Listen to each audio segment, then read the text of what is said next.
მოგესალმებით, მე ვარ თეკო შენკენი, თქვენ ისევ ჩემ ახალზე ხართ და დღეს იმ შვიდ შეცდომაზე მინდა ვისაუბრო, რომელსაც ხშირად ვუშვებთ ტონალურის წასმისას.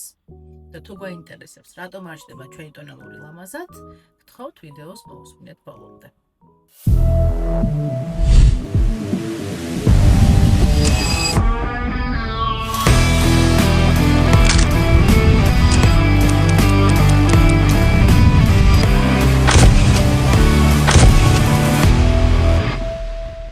პირველი და ყველაზე გავრცელებული შეცდომა არის, როცა არ ვიტენიანებ და არ ვიმზადებთ კანს შესაბამისად. და რას გულისხმობ? მაგალითად, ხშირად გსმენია ალბათ, რომ მე მაქვს ცხიმიანი კანი და ჩემ კანს დატენიანება არ ჭირდება. ჩემთანაც შედ უთქვამს მომხმარებელს ეს, მაგალითად, მეგობარს უთქვამს ხშირად, ალბათ თქვენს გითქვამთ ხშირად. ამ შემთხვევაში ცხიმიან კანსაც ჭირდება დატენიანება, იმიტომ რომ როცა ჩვენ დილით მაგალითად ვიბანთ სახეს, საჭირო ცხიმიც შორდება კანს სახიდან. ამ შემთხვევაში თუ არ დავიტენიანებთ კანს, ჩვენი ტონალური არ გადანაწილდება შესაბამისად თანაბრად და დაიწყებს აჭრელებას. ჩვენი კანი არის რელიეფური და ამიტომ ჭირდება რაღაც ბაზა, რომელზეც გადანაწილდება ძალიან ლამაზად და მსუბუქად. ასე რომ თუ დავიტენიანებთ კანს შესაბამისად, მშრალი კანი შესაბამისად, ცხიმიანი კანი შესაბამისად, ავიცილებთ თავიდან ტონალურის არასწორად და არალამაზად, ასე ვთქვათ, გადანაწილებას.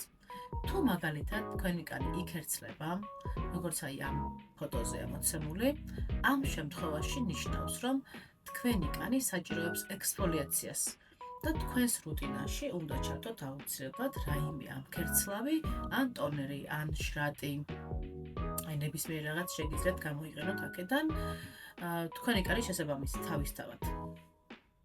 თუ თქვენი კანი აი ამას აკეთებს, ეს ნიშნავს, რომ თქვენი პრაიმერი და ტონალური ერთმანეთს არ უხდება.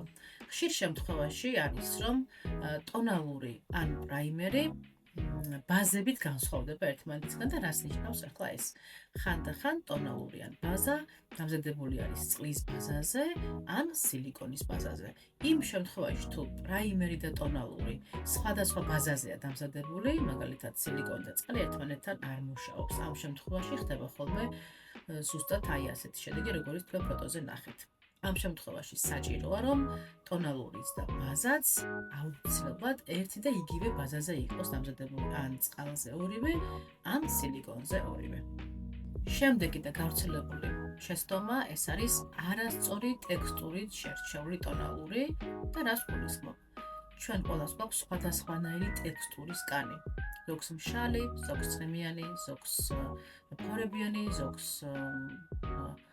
ასე ვთქვათ, კომბინირებული და ალაგ-ალაგ მშრალი და ცხიმიანი. ამ შემთხვევაში აუცილებელია, რომ ძალიან ზუსტად შეიჭრეს ტონალური ჩვენი კანის ტექსტურის მიხედვით.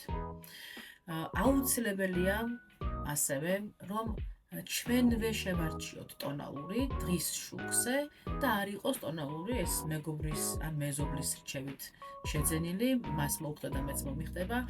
ჩვენი კანი არის ინდივიდი, ინდივიდუალურად უნდა შევარჩიოთ, ამიტომ გაითვალისწინებთ ამ შემთხვევაში მეგობრის და მეზობლის რჩევებს. ეხლა როგორ შევარჩიოთ ტონალური სწორად? შეგვიძლია გავითვალისწინოთ ძალიან მარტივი წესები, მაგალითად, თუ თქვენ გაქვთ ცხიმიანი კანი, გამოიყენებთ ძალიან თხელ, მაგალითად, აი ასეთ ზედზე დამზადებულ ტონალურს, მაგალითად, რომელიც არის ძალიან თხელი და კიდევ უფრო მეტად აგიბზინვარებთ კანს. შეგიძლიათ გამოიყენოთ მატირების ეფექტით, მაგალითად, ან სრული დაფარვის ტონალური. თუ თქვენ გაქვთ მშრალი კანი, შეგიძლიათ გამოიყენოთ თხევადიან კრემოვანი ტექსტურები, რომ ლამაზად დაჯდეს და არ გამოიყენოთ მატირების ეფექტით ტონალური, რომელიც კიდევ უფრო მეტად გამოაშრობს თქვენ კანს მაგალითად. ამიტომ ასეთი მარტივი წესები შეგიძლიათ გაითვალისწინოთ. გავრცელებული შეცდომაა არასწორად შერჩეული ფერი ჩვენი კანისთვის. ყველას გვაქვს სხვადასხვა ფერის კანი და ყველა კანს აქვს ქვედა ტონი. ამიტომ ყველამ უნდა ვიცოდეთ ჩვენი ქვედა ტონი, რომ ჩვენი ტონალური ან მუქი, ან ღია არ მოგვევიდეს. და ღია ტონალური შემთხვევაში მაგალითად ნაცრისფერი და ცისფერი კანი ჩანს და არც ერთ თუ ავატარი არ ხარ, სხვა შემთხვევაში ცისფერი და ნაცრისფერი კანი ვერ ექნება ადამიანს და ან არის ხოლმე ტონალური ძალიან მუქი ან ფორთოხლისფერი, რასაც მაგალითად ხშირად ეკრანზე ვხედავთ, რომ მაგალითად არასწორი ფერია მოკლედ შერჩეული იმ განათებისთვის. ასე რომ ჩვენი ტონალური სფერი უნდა დავაყენოთ დღის შუქზე, უნდა შევარჩიოთ დღის შუქზე, რაც მას ნიშნავს, რომ უნდა ვიცოდეთ ჩვენი ქვედა ტონი. მაგალითად ვემხრობი იმ აზრს, რომ ვენების მიხედვით შესაძლებელია, 80% შესაძლებელია, რომ ჩვენი კანის ქვედა ტონი გამოვიცნოთ. თუ თქვენი ვენები არის მწვანე, ეს ნიშნავს, რომ თქვენი ქვედა ტონი არის თბილი. თუ თქვენი ვენა არის ლურჯი, ეგ იმას ნიშნავს, რომ თქვენი კანი არის ცივი. და თუ არის ფირუზისფერი, ნიშნავს, რომ ამ ორ ფერს შორის არის, ანუ ნეიტრალურია. და ტონალურებიც ამის მიხედვით იყოფა ცივი, თბილი და ნეიტრალურ ფერებად. აი, ამ კუთხითაც შეგიძლიათ ასეთი პატარა ხრიკითაც შეგიძლიათ, რომ გამოიცნოთ, როგორი ქვედა ტონი გაქვთ კანის და ასე შეარჩიოთ მაგალითად ტონალური. ხშირ შემთხვევაში ტონალური არ ჯდება ლამაზად, იმიტომ რომ არასწორ ხელსაწყოს ვიყენებთ. გულისხმობ სპონჯს და გულისხმობ ფუნჯს. ეხლა მე თქვენ გასწავლით, როგორ შევარჩიოთ ფუნჯი ავიღოთ თუ სპონჯი შესაბამისი ტონალურობით.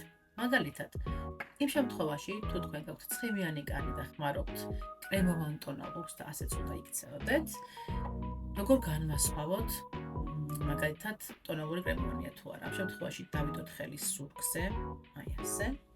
და თუ ტონალური არ იწვეთება, ნიშნავს, რომ ეს არის კრემოვანი ტექსტურა და ამ შემთხვევაში სასურველია ეს ტონალური გამოყენებული იქნას კომბინირებულ ცხიმიან კანზე და სასურველია, რომ ეს ტონალური წასმული იყოს სპონჯით.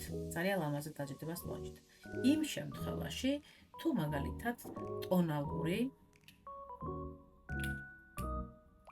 წვეთავს აი ასე გამოდგება ეს ტონალური მშრალი კანისთვის, კომბინირებული სიმშრალისკენ მიდრეკილი კანისთვის და ამ შემთხვევაში სასურველია, რომ გამოვიყენოთ ფუნჯი.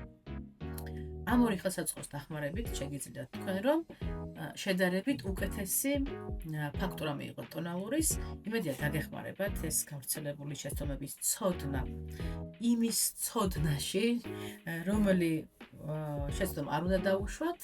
ეს იყო ის გავრცელებული შეცდომები, რომელსაც ხშირად უშვებთ ხოლმე ტონალურის წასმისას. დამიწერეთ კომენტარებში თქვენ რომელს უშვებთ, ან რომელს გამოასწორებთ ამ ვიდეოს ნახვის მერე. დიდი მადლობა რომ იყავით ჩემთან ერთად. არ დაგავიწყდეთ ამ ვიდეოს მოწონება და ჩემი არხის გამოწერა უფრო საინტერესო ვიდეოებისთვის.